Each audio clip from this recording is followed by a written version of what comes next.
almost container be 1,300 ayira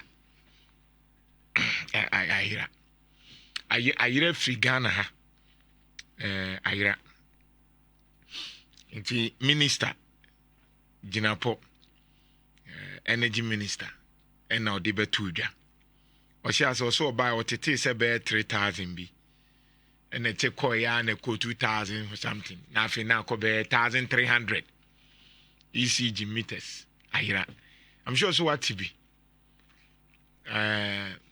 nti and somebody be wa na me hu de wa me sin sha ase nka no nti ya na efoforo me kakra almost say Nhyira FM. we jokey dodo. Yeah, I grow in this way. I grow in. I say, mfanyufo bi. Also, I know panauti sa news na. I say, yempesi ebenyini bi. Oh, I say yempesi ebenyini. I say, nkrasem keten sa. Ni edi enyini. Oh, because I say you go school na say yenkomra ni eme edi epebi. Oh, just agro. Sorry, I know pay containers. I want port ayira. We ne news. News. News. I was saying also. Yire who can was them. Munye serious. So train mommy. Munye serious. And also news. The way news. I was say hi home. You are sorry, I know pay containers. 1,300 ayira. Inti yanya ni day. Abujina po. Yanya ni day. John, JJ, Minister of Energy, Obeka Waiter, Yanyan Day, Yanyan Day.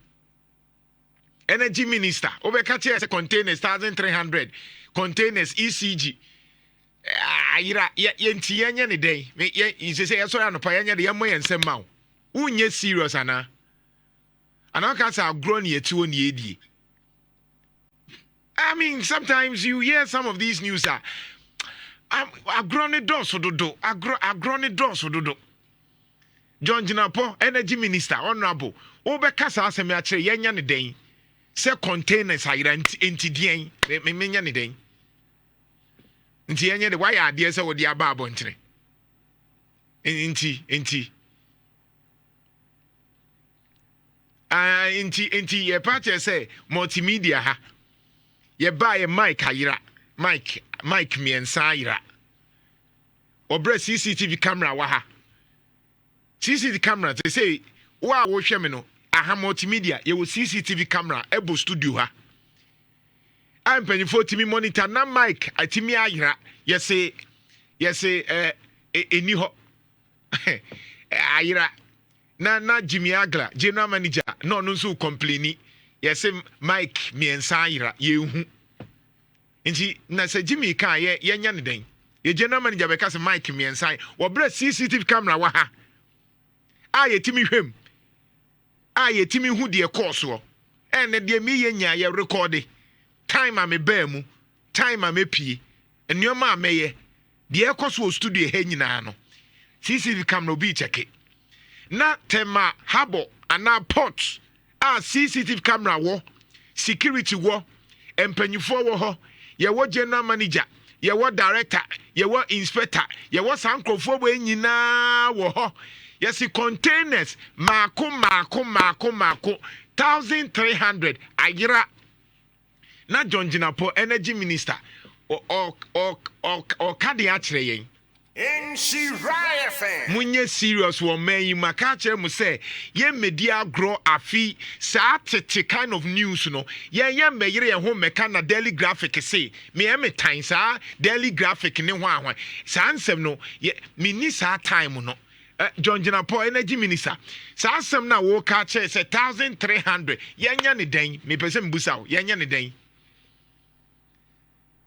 ai esi abinda dadie nim MPP abresu ne siye enti wo ka kire ye no yenya ne den ye moye nsem maw na wonim tumi ekuta wana we wo pese ye ne 3 days kra betimi aye 3 days wo betimi aye enhia committee enya afi na akɔte committee opese wo ya obetimi aye enti wo pa kire say container timi free pot yira ayira na wo ba be ka kire ye ni aboye nsem ama unye serious ana John Jinapo Nhyira FM. unye serious ho adwuma no ntimi nya afato wo untimi nye adwuma na ye de ama as an energy minister for adwuma ne to wo ye serious am ye so ye serious because why are you lamenting to us? You have the power. Who to me?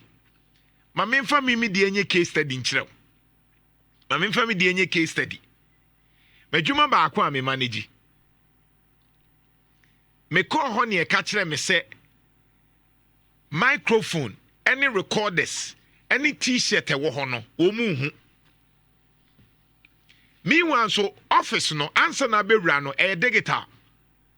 Enti enya de ayede sa op do enya do na wutimi bie keke gisa wo de digital me memory me fingerprint na me di bie enti obi a wo ho bia no se oni sa identity na ontimi mbie na me ba ye se ye hu sa de no wo ho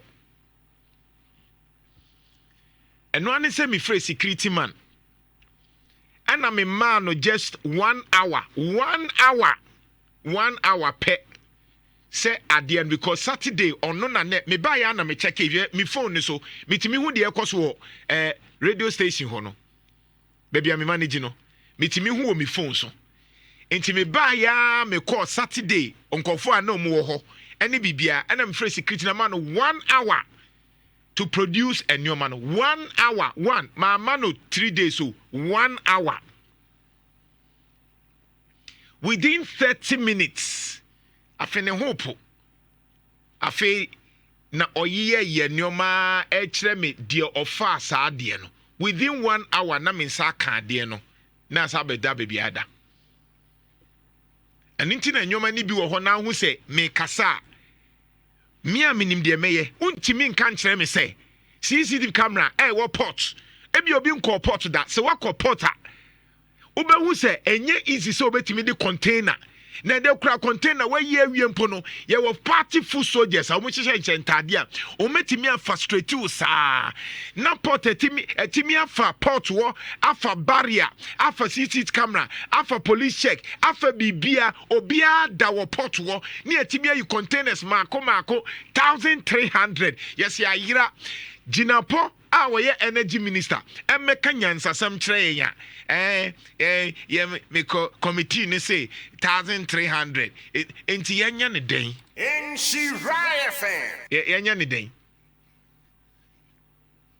me mpesa anyoma ne ti sa nkura asem we jaika jeje me pe wasem pa we obi a energy me pe wasempa but san kwada asem we jai catch men miewa no kran ka biem men te hu committee anase wo beti hu committee e be wie sa committee nyoma no na de wa wia no wa wia kɔ enti yisi why na ye energy minister na nye enapo why na ye ECG boss why na ye engineer why na ye in charge of meter asemu ye nkwada asemu dodo mun kan kire me why na ye energy minister enkrata be na kire se ye krasa meters no ebaye da ben ye krasa ade no ebaye ebeduru da ben ye de konhen enti wo pa che se ye ntimi ncheke honorable John Jinapo energy minister wo be ka kire se 1300 containers committee no ayira enti yenya ne dai mi bu say na no pe yenya ne dai wunye serious ho Nhyira FM. ukasa agro ne edi e wo ministry ho Mansa, baby, a Ghana drew no yema mo may ye to say the MPP for goo, but no ma bekika sa near we Ghana so the account near we yet the enye and your mana ye and ye kaya ye ni breya a bind society. Obe yes, I becan you know, sa copim say, Sabi Ghana Bay, Aden, and yet the young sorry, and upon good news.